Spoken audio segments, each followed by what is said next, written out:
Aos vivos e a cores, meu muito bom dia. Bom dia para você, segundaço, segundão, segundona nessa segunda-feira linda. Nessa segunda-feira de, vamos dizer, uma ressaca positiva referente a esse processo de eleição que nós estamos concluindo ainda, né? Mas demonstrando como a democracia brasileira está consolidada, afastando por completo aqueles rumores negativos. E, evidentemente, o brasileiro vestiu a camisa das eleições, discutiu, tematizou a política, às vezes dentro da própria família, partidário de um lado, partidário de outro. As discussões, isso é salutar, porque isso é do próprio cenário da chamada democracia.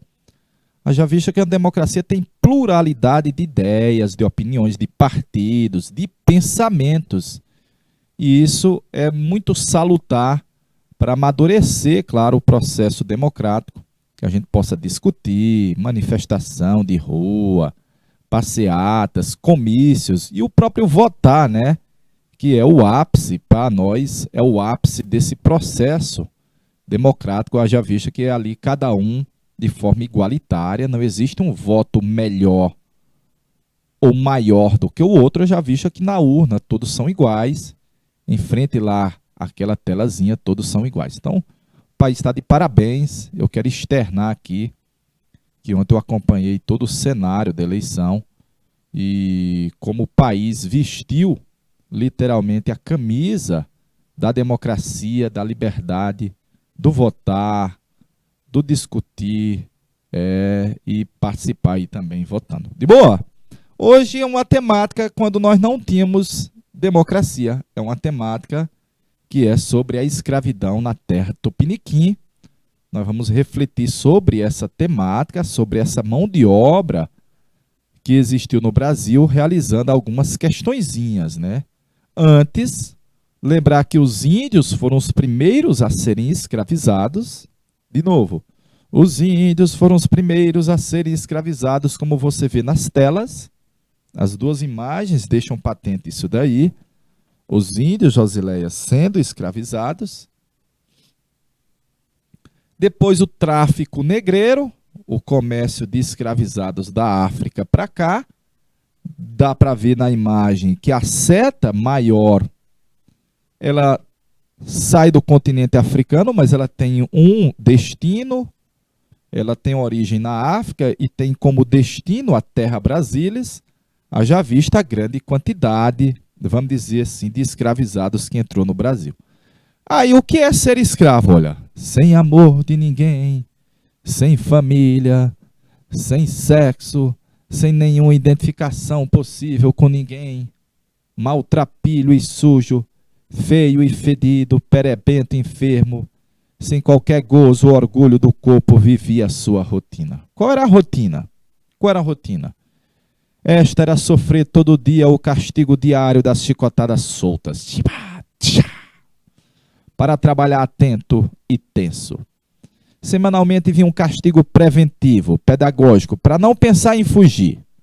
E quando chamava a atenção, recaía sobre ele um castigo exemplar na forma de mutilação dos dedos, de furo dos seios, de queimaduras com tição, de ter todos os dentes quebrados, criteriosamente, ou dos açoites no pelourinho,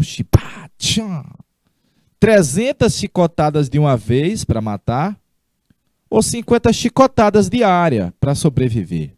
Depois da chicotada diária, cinquentinha, jogava assim um sumo de suco de limão com sal para curar as feridas, ou de aguardente, cachaça. Se fugia e era apanhado, poderia ser marcado com um ferro em brasa. Geralmente colocava um F na testa, F de fujão, F. Ou então ter um tendão cortado, viver peado como uma bola de ferro, ser queimado vivo em dias de agonia na boca da fornalha, ou de uma só vez jogado nela para arder como um graveto oleoso. Então, quem passou por esse drama, esse trauma, essas dores, não vai aceitar pacificamente. Isso é visível, galerinha. Isso é visível. Então tá aí a punição dos negros no calabouço, a aplicação do castigo do açoite. Você está vendo que fica em carne viva. Depois de ficar em carne viva, jogava-se cachaça ou jogava limão com sal, né, para poder mais rapidamente curar os ferimentos. Então era muito doloroso para o corpo e para o espírito, notadamente para o espírito. Mais imagens de escravos no tronco sendo castigados. Veja que como o autor Darcy Ribeiro diz, olha, o seu, vamos dizer, capataz podia ser um irmão, ó. Quem está sendo forçado a abater e castigar esse escravo é um irmão de cor, tal qual aqui, ó. Tal qual aqui. Perfeito? Mais imagens. Então, nós desenvolvemos trocentas formas de resistência. O banzo é a doença da saudade, a tristeza, a melancolia, ó céu, ó vida, ó azar. As fugas das fazendas, como nós falamos já, olha, ou fugia para as matas, para as florestas, ou fugiam para as cidades, opa, daqui a pouco as vilas, as cidades, ou para outras fazendas, né? Outras propriedades. Geralmente, buscando em outras propriedades, trabalhar como um trabalhador livre, como se fosse livre.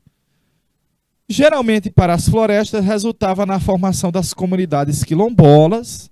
Nós já vimos que o quilombo mais famoso do Brasil foi o quilombo de Palmares e o mais famoso do Piauí foi Mimbó.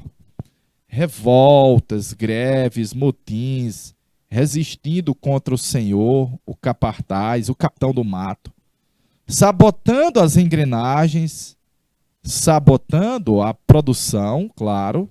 Você vai passar um lapso de tempo sem trabalhar, preservando a cultura afro. Opa! Os cultos, a culinária, os costumes, o candomblé, a brincadeira de Angola. Olha, dança, chega como a dança, e se torna uma principal forma de luta, de resistência por liberdade, por direitos, por reconhecimento, por liberdade. E a busca de se transformar num alforriado, livre, num preto forro. Havia isso? Havia. Meu amigo Renan, deixa aí as várias formas de resistência à escravidão.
Ok, ok, galera de Baixa Grande do Ribeiro 5, Baixa Grande do Ribeiro 10, Josileia, bom dia, bom dia.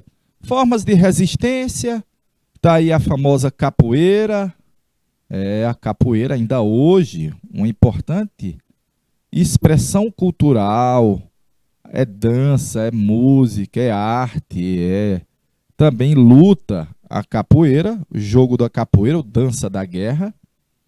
Tá aí os nossos famosos terreiros, os nossos famosos terreiros, nossos terreiros, show, né? Nossos famosos terreiros, Umbanda, Candomblé. Tá aí uma forma de resistência que é preservando a religiosidade trazida do continente africano, como os negros de origem muçulmana, você percebe pela indumentária, os abadás, as indumentárias utilizadas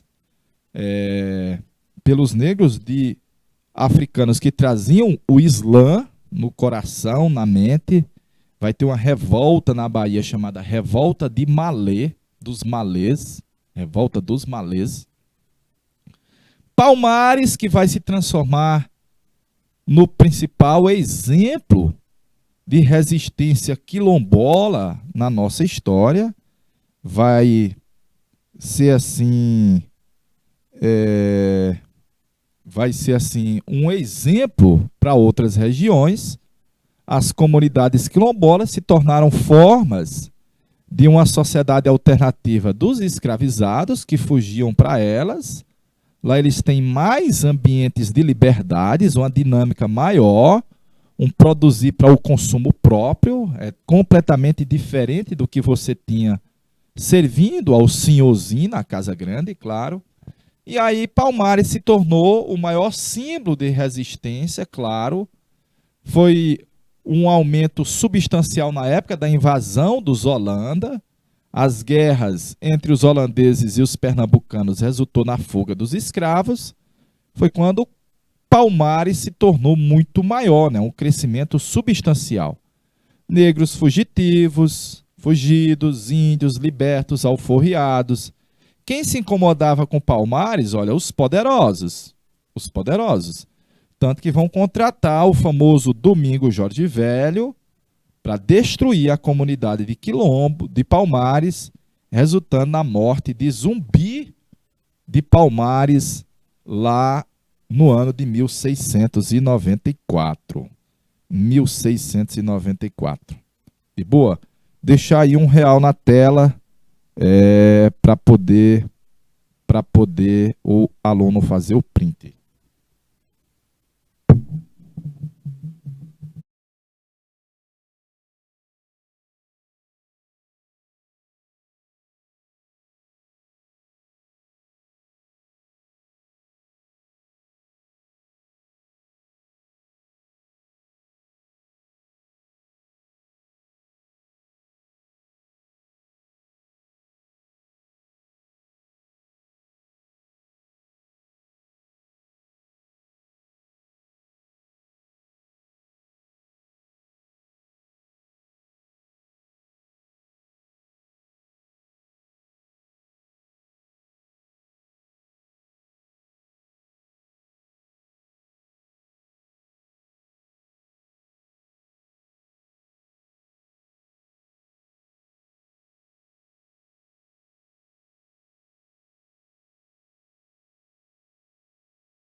Ok, galera. Vamos lá.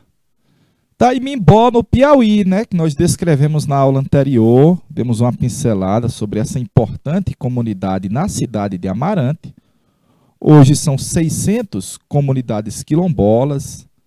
Já temos 200 anos de história. 203, né? Anos de história do quilombo de Mimbó, mostrando essa resistência mor. Surgiu ali basicamente com apenas duas famílias, dois casais, e hoje praticamente 90% da população é de uma mesma família, a família Paixão. É uma importante comunidade remanescente da época da escravidão, da época das fugas. No Piauí, essa importante comunidade aí, galerinha.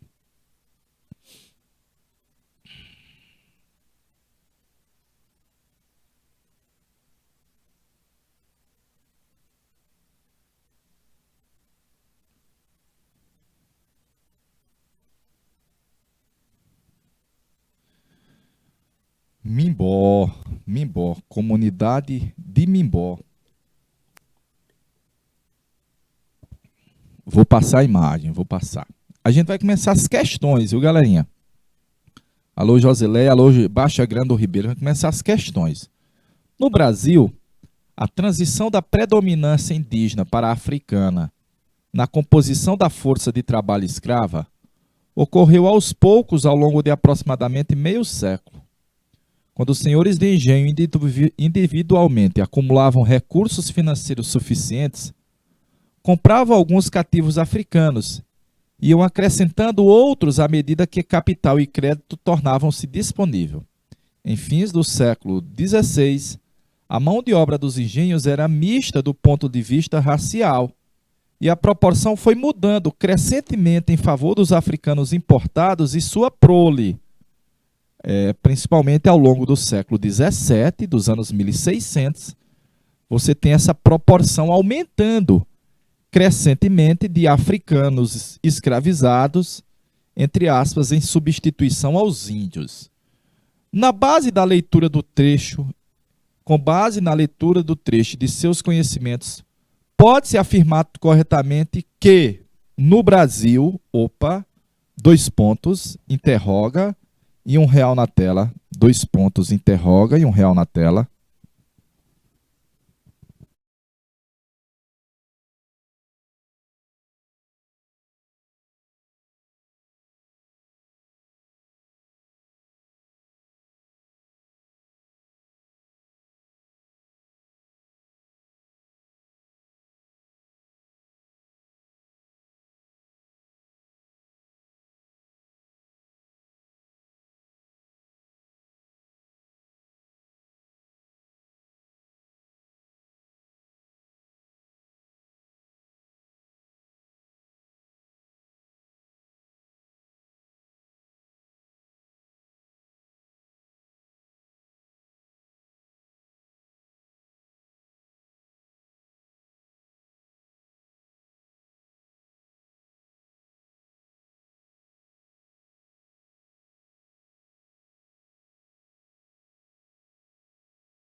Havia créditos disponíveis para a compra de escravos africanos, mas não de escravos indígenas, pois a igreja estava interessada na manutenção de boas relações com os nativos.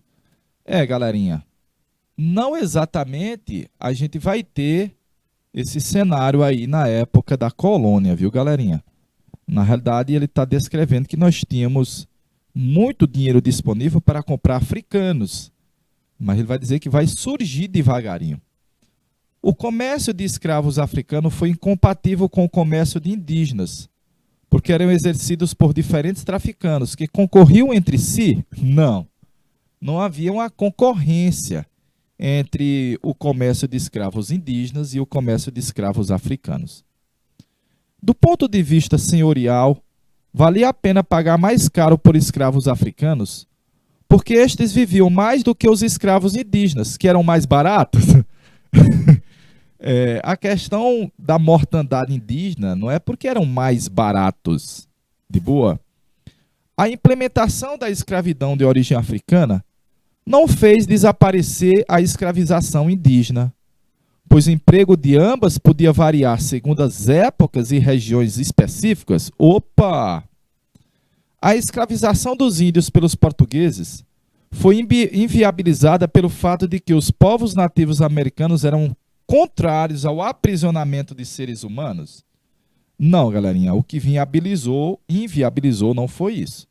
Então, a implementação da escravidão de origem africana não fez desaparecer a escravização indígena, pois o emprego de ambas podia variar segundo épocas e regiões distintas. É vero?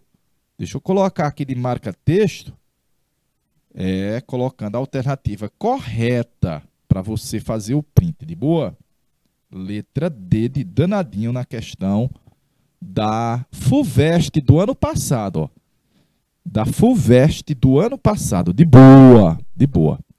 Para nós irmos para a próxima, faça o print aí, galerinha. Faça o print, povo. Da UEMA. Sabeis que traz as pragas à terra? Cativeiros injustos. Quem trouxe ao Maranhão a praga dos holandeses? Quem trouxe a praga das bexigas? Doença. Quem trouxe a fome e a esterilidade? Esses cativeiros. Todo homem que deve serviço ou liberdade alheia, que deve a alguém, né? E podendo-a restituir, não restitui. É certo que esse homem se condena. Todos ou quase todos os homens do Maranhão devem serviços, devem pagamento e liberdades alheias aos índios. E podendo restituir, não restitui.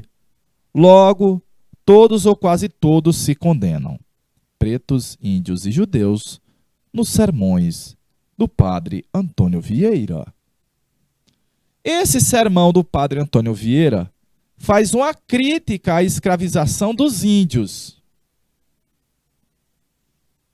e expõe a grande demanda por essa mão de obra no estado colonial do Maranhão até mais ou menos a metade do século XVIII. A assertiva que explica, o cativeiro dos índios no Maranhão colonial é a seguinte. Na verdade, você pode fazer um paralelo disso daí com o resto do Brasil, galerinha. Você pode fazer um paralelo da escravização dos índios no Maranhão com o restante do território da América Portuguesa. Da América Portuguesa. De boa?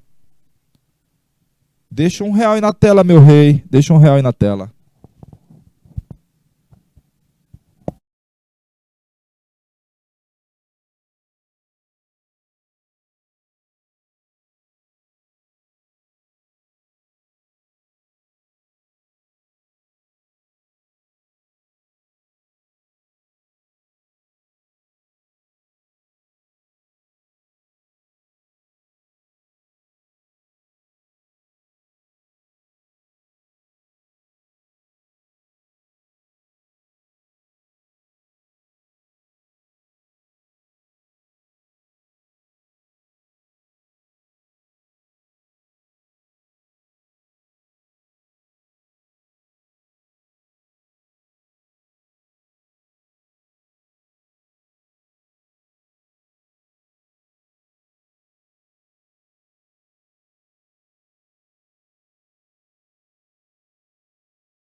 Ok.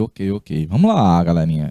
Ele quer um exemplo no Maranhão, mas você pode tomar como paralelo no Brasil, olha. A escravidão indígena foi estimulada pela coroa portuguesa, para evitar o extermínio dos nativos? Falso, galerinha.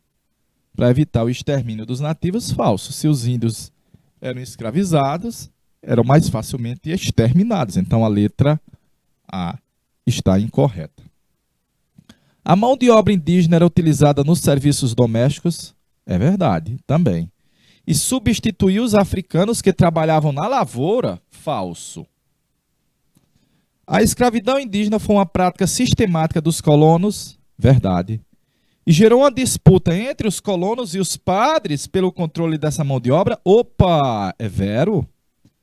A escravidão dos índios só poderia ocorrer em áreas onde houvesse uma profunda pobreza dos moradores? Não, não exatamente. As guerras contra os indígenas eram a única forma de abastecimento da mão de obra escrava para as atividades produtivas? Falso. As guerras contra os índios não eram a única forma. Falso. Deixa eu colocar aqui a alternativa correta. A escravidão indígena foi uma prática sistemática dos colonos que gerou uma disputa entre os colonos e os missionários, principalmente os padres jesuítas. Jesuítas. Letra C de campeão nessa questão aí da história do Maranhão, né? A partir da segunda metade do século XVIII, o número de escravos recém-chegados cresce no Rio e se estabiliza na Bahia. Nenhum lugar servia tão bem à recepção de escravos quanto o Rio de Janeiro, o tamanho real da escravidão. Na matéria, o jornalista informa uma mudança na dinâmica do tráfico atlântico, que está relacionada a qual atividade? Eita, questão boa, viu, galerinha? Na matéria jornalística, ele informa uma mudança na dinâmica do tráfico atlântico. Por quê? Primeiro ia muito para a Bahia e agora está indo muito para o Rio. Por quê, galerinha? Por quê? Século XVIII. Interroga. R$1 na tela, meu amigo Renan.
Aue, aue, aue, aue.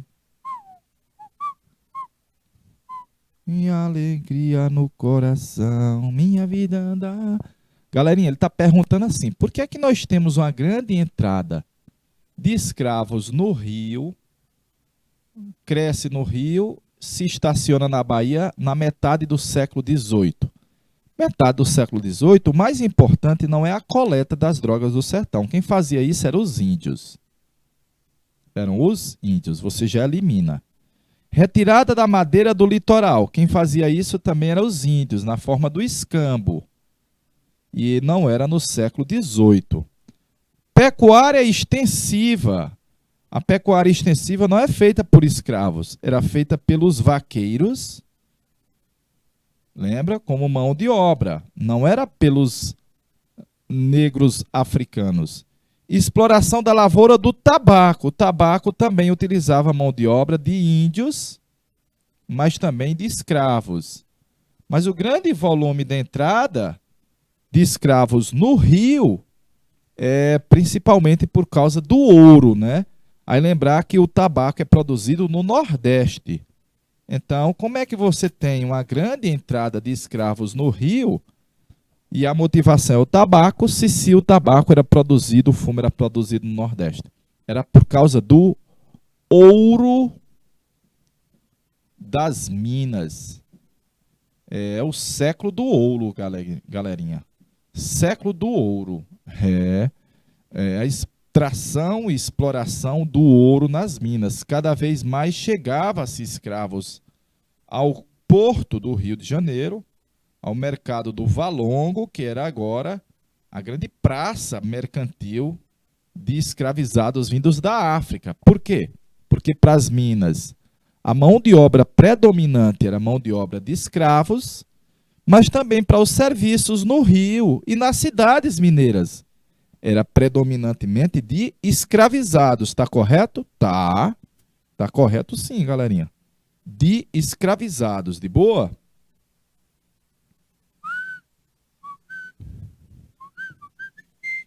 Letra B de bom aluno nessa questão do Enem, olha. Letra B de bola na questão do Enem. Alô, Josileia. Alô, Baixa Grande do Ribeiro 10. Bom dia, BGR. BGR. Vá anotando aí, olha. Anotando aí, ó. Coleta das drogas do sertão eram os índios, mão de obra indígena. Retirava a madeira do litoral, os índios. Eu vou botar aqui na frente para você lembrar, ó. Era o sistema do escambo, lembra? Era o escambo. O índio derrubava o pau-brasil e trocava com o Portuga pelas bugigangas que os portugueses traziam de Portugal. Lembra? Trazia faca, facão, trazia espelho. Os índios cortavam a madeira do pau-brasil e recebiam como pagamento esses produtos.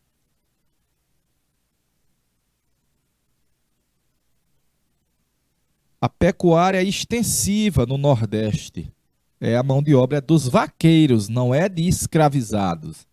Então não tem como. Vou botar aqui que é Nordeste também, ó.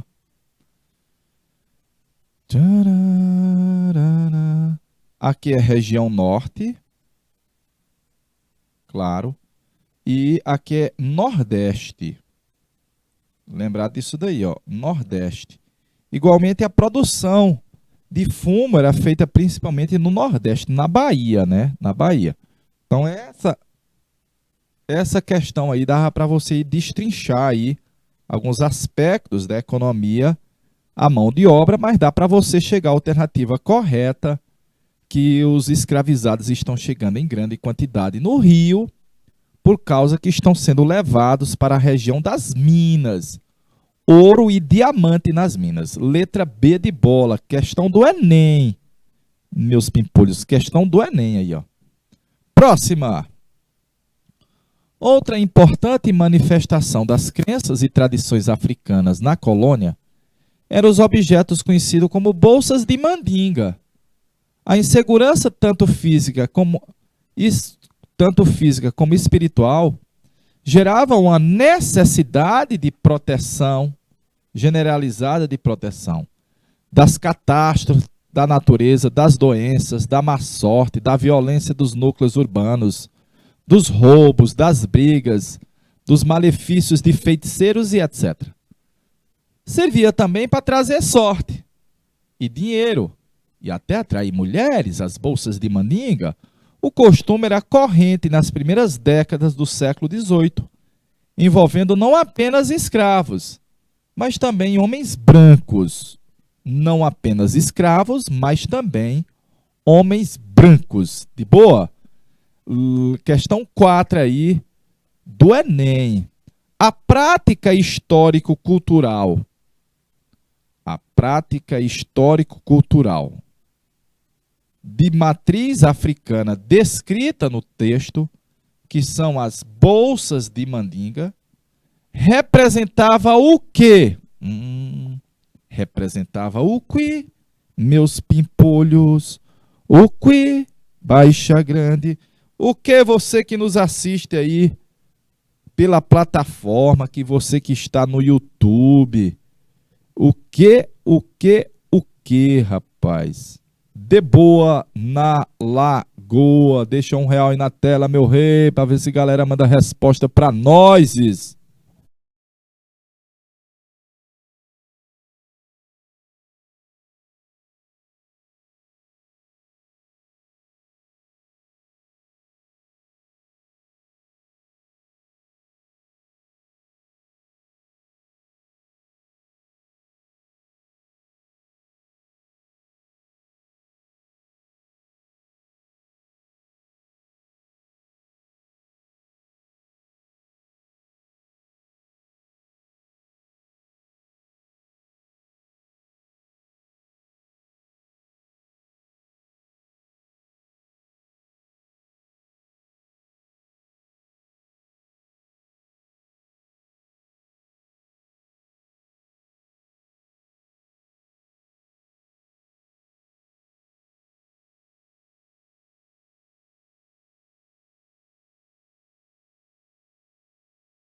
Vamos lá, galera de Baixa Grande do Ribeiro, vamos lá. A prática histórico-cultural de matriz africana, descrita no fragmento, representava o quê, galerinha? Representava uma expressão do valor das festividades da população pobre. Olha, aí não fala de festividade, né? Não fala sobre essa temática. Não é sobre a festividade, de boa. Era uma ferramenta para submeter os escravos ao trabalho forçado? Também não. Era, pelo contrário, usada às vezes pelos escravos, olha. Envolvia não apenas os escravos. Então não era uma ferramenta para submeter os escravos ao trabalho forçado. Era um elemento de conversão dos escravos ao catolicismo? Não, pelo contrário, é uma forma de resistência que você tinha, religiosa, também uma prática que é resistente ao catolicismo, não conversão. É uma estratégia de subversão do poder da monarquia portuguesa. Não, galerinha, aqui não está se questionando a monarquia de Portugal. É mais do cotidiano, né? Aí não está se questionando o domínio de Portugal sobre a América Portuguesa. Era um instrumento para minimizar o sentimento de desamparo social.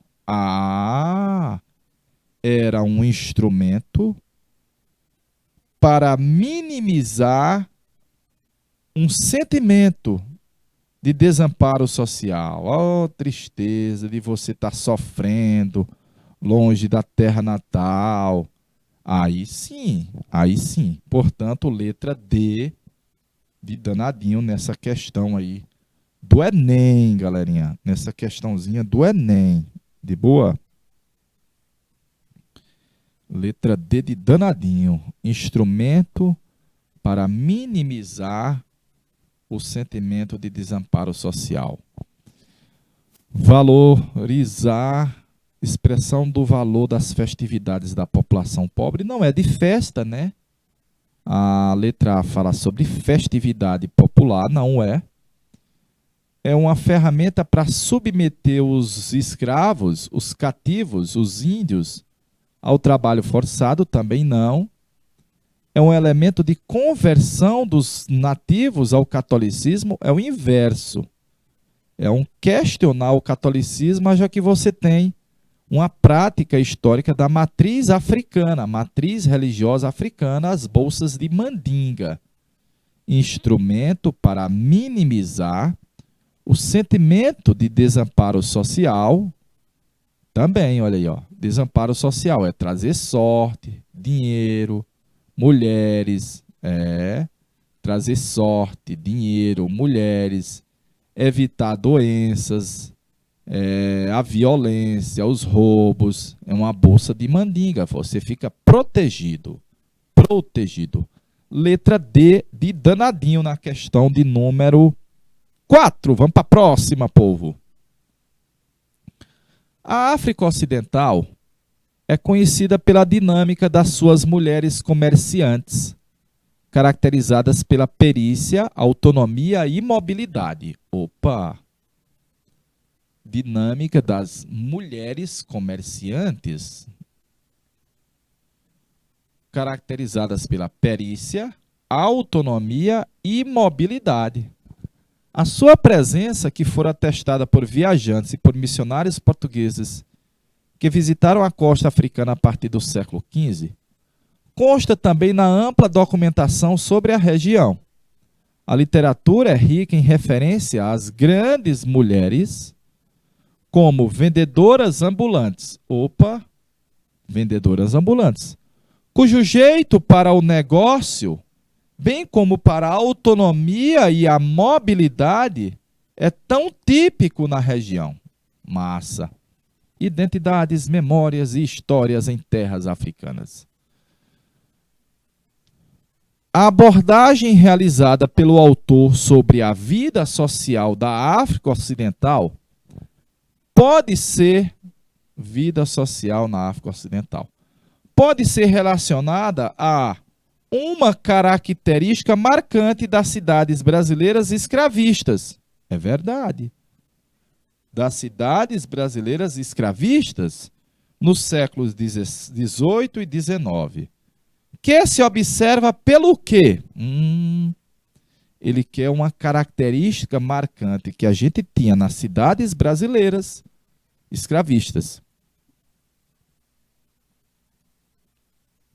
E que está relacionado com o cenário que você tem no continente africano. Questão 5, galerinha. Questão 5. Vamos deixar aí R$1 na tela para ver se a galerinha manda resposta. Alô, galerinha, aos vivos. Alô, galerinha, aos vivos.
E aí, galerinha, vamos lá.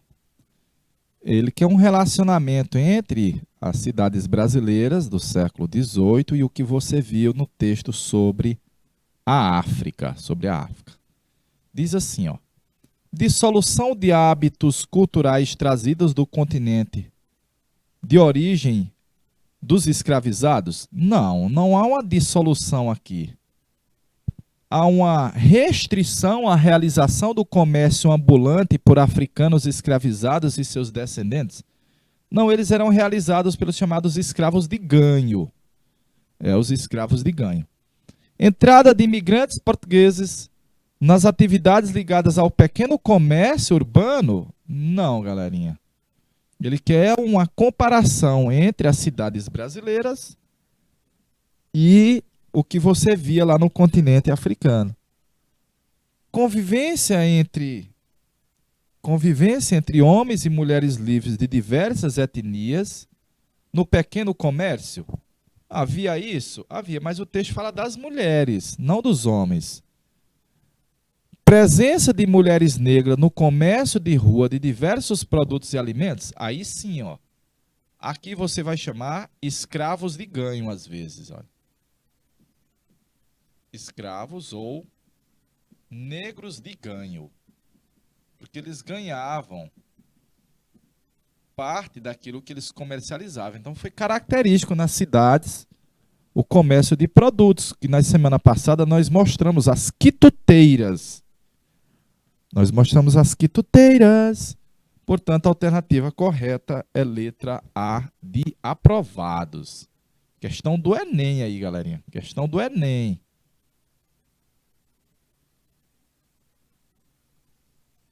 Vamos para a próxima?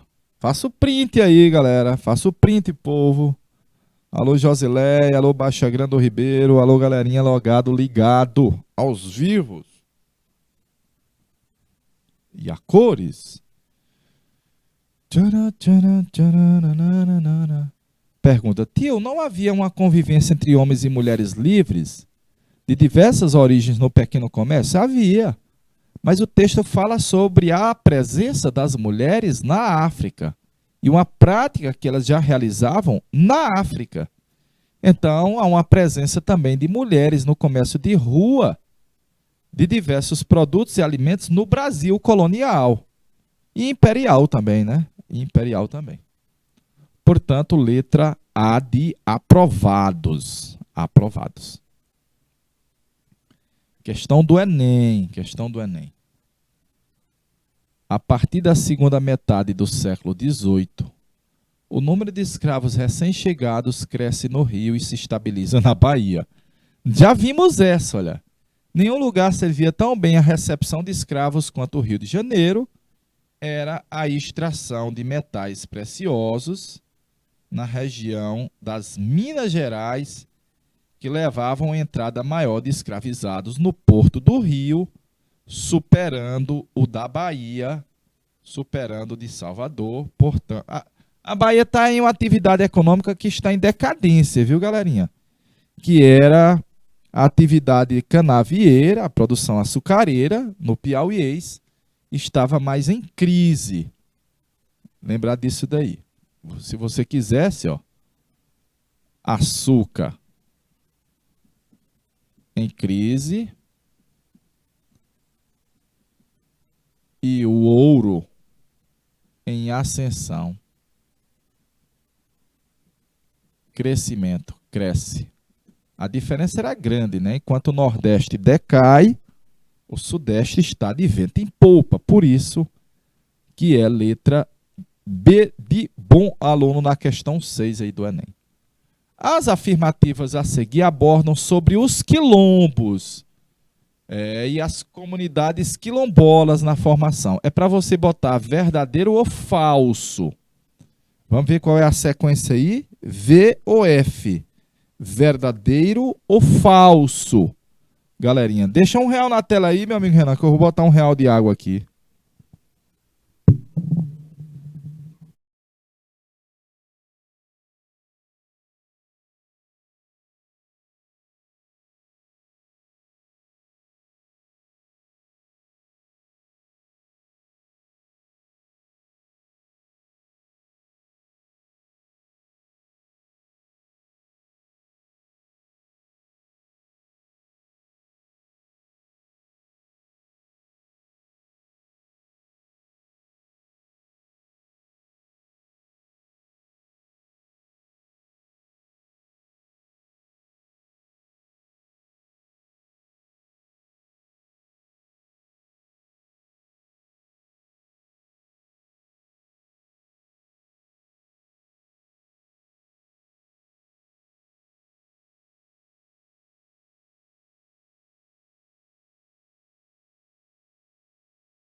Ok, Renan? Ao vivo? De boa. É sobre os quilombos e as comunidades quilombolas, olha, na formação territorial do Brasil. Os negros lutando pela liberdade nunca aceitaram passivamente a escravidão. Muitos fugiram e formaram quilombos, que são espécies de vila onde os refugiados, os quilombolas, tinham certa autonomia. Verdade. É verdade. Nunca aceitaram passivamente. Fugiram, formaram os quilombos, espécie de vilas, né? Onde geralmente os quilombolas tinham certa autonomia. São considerados quilombolas os remanescentes das comunidades que mantêm certas tradições culturais ao longo do tempo? Também. Comunidades quilombolas, remanescentes das comunidades dos quilombos, que mantêm certas tradições ao longo do tempo. O Quilombo de Palmares, localizado na Serra da Barriga, no Alagoas, teve como principal líder de resistência à escravidão meu amigo Zumbi de Palmares, é Vero. Serra da Barriga, no Alagoas, principal líder foi Zumbi de Palmares. Os quilombos estão distribuídos e reconhecidos nas regiões Norte e Nordeste, não havendo registros em outras regiões do Brasil? Falso. Falso. Existe comunidade quilombola. Existem comunidades remanescentes quilombolas no Sudeste, no Centro-Oeste, no Sul do Brasil. Havia escravidão também. E lá há remanescente quilombola. Portanto, ficaria verdadeiro, verdadeiro, verdadeiro e falso. Aí é aquela famosa questão que assinale a alternativa correta. Assinale a alternativa correta. São corretos 1, 3, 1, 2 e 3. Opa! São corretos 1, 2 e 3. Essa é a alternativa correta. De boa? Faça o print aí, povo. Faça o print dessa questãozinha sobre os quilombos, comunidades quilombolas.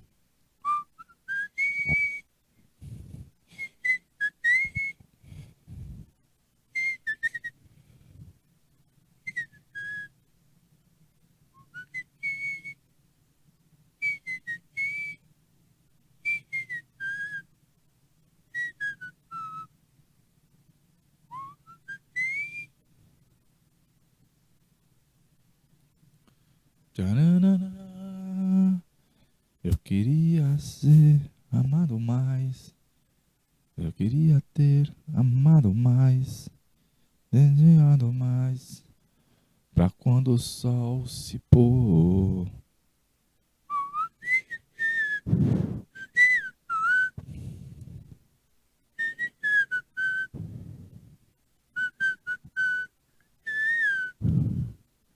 Cada semana, as coisas são como elas são. Nessa vez vai me proteger enquanto eu andar distraído. Vixe, esse texto é grande.